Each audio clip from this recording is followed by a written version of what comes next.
ბავშვობაშია დაწერილი. წერდა ხოლმე არა დასაბეჭდად, არამედ უბრალოდ წერდა იმისთვის, რომ გართობილიყვნენ ახლა 13-14 წლის ისინი დაძმებთან დაწერდა და მერე დაძმებთან დაჯდებოდნენ ესენი სამივე ბავშვები და ეს თან წერდა ამას და უკითხავდა და აცინებდა ხოლმე ასვათის და ფატის. რაც შეეხება ბავშვობაში დაწერილ საბავშვო მოთხრობებს, ეს ყდა გააფორმა მისმა დამ ასმათი გვარუციძემ, წინაყდა. აქ მეორე უკანა ყდაც ასევე მისი გაფორმებული არის და აქ არის ტბა და თვითონ პაატა და ასმათი ბავშვები როგორ ერთობოდნენ ეს ამ ტბის პირზე, ხან თავკომბალებს იჭერდნენ ხოლმე და ამიტომ ეს გარემო რაც ხალხ ეს ბავშვები თამაშობდნენ თვითონ არ დაკარგა და დაძმებია გამოხატული ასმათი და პაატა ზურგით და გასცქერიან აი ამ მიდამოს. აი ეს არის მეორე გარეკლის ნახატი. ძალიან ლამაზი ყდა არის. ახლა ამის დაბეჭდა შეიძლება სულ არ უნდა პაატას, მაგრამ რა ვქნა მე როგორც დედას დამენანა რომ ეს არ დამებეჭდა და რაღაც ამოვკრიბე მოუყარე თავი და ესეც რა თქმა უნდა გავაკეთე. აქ არის შესავალი და მართლაც ეს იყო ძალიან დიდი მოყვარული ბუნების ქვას ამეტყველებდა ყველაფერს და შესავალიც ეს სურათია მისი როცა უკვე სიჭაბუკეში შევიდა და წავრუძღვარე მისივე ლექსი შენს მწვანებელებს რომ არ ვუცქერდე ჩემი სიცოცხლე ვიცი ჭორია მხოლოდ ერთის წინ მუხლი მოვყარე სხვისთვის არასდროს დამიჩოქნია. და ეს მოთხრობები არის იელი და არის მეორე მოთხრობა არის მხეცების კრება და აი ეს მხეცებიც ეს კრების შესაფერისად გააფორმა ასვათ ნახატები, ყველა მისი არის წიგნში ჩართული, ასვათის ნახატები. შემდეგ არის წაბლის სამძურავი. გადაჭრილი წაბლია, გოგონა, რომელიც მივიდა, გადაჭრილ კუნძზე ამოყრილი ყლორტი, რომელიც სიცოცხლის სიმბოლოა, სიცოცხლის გაგრძელების სიმბოლოა. აქ ვითომ წაბლის სამძურავი, მაგრამ აქ იმხელა ფილოსოფიური აზროვნება აქაც გატარებული. ანუ ბავშვობიდანვე გქონდა ფილოსოფიური აზროვნება. რა თქმა უნდა, რა იყო ახლა 13 წლის ბიჭი რომ ახლა რომანზე დაიწყებს 650 რომანზე დაიწყებს ფიქრს და ის ისტორიულ რომანზე მისი ფილოსოფოსიც იყო და მეცნიერიც იყო და რა ვიცი თუ გინდა აქ ნახე მედიცინასაც როგორ ფლობდა რანაირად აღწერს ის აი იმ ხალხური მედიცინის გამოყენებას აბა მაშინ ქიმიას არ იყო 27 საუკუნის წინათ. აქ ეს წაბლის სამძურავი. შემდეგ აქვს მოთხრობა ეს არის ეს წერილები მთვარიდან. ფანტასტიკური მოთხრობა არის.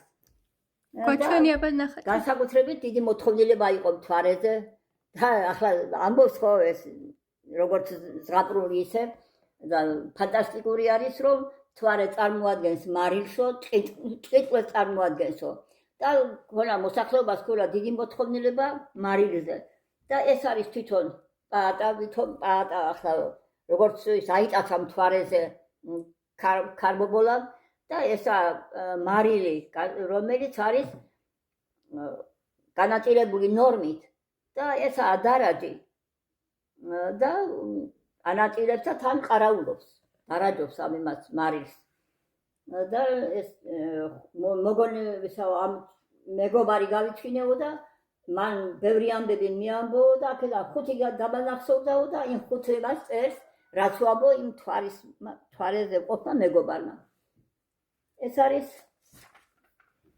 მომღერალი მამლები, ზღაპრული ეს არის მომღერალი მამლები. ესეც ასვათის ნახატია ყველა. შემდეგ არის თხუნელას ნაამბობი. გამოჩერებია თხუნელა იმან და ეს ხომ მიწის ზედაპირზე არ ამოდის.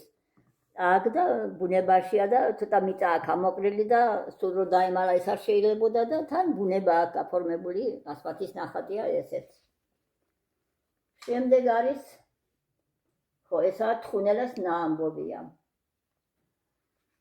შემდეგი არის ეს არის შემდეგი ესეც მამლები.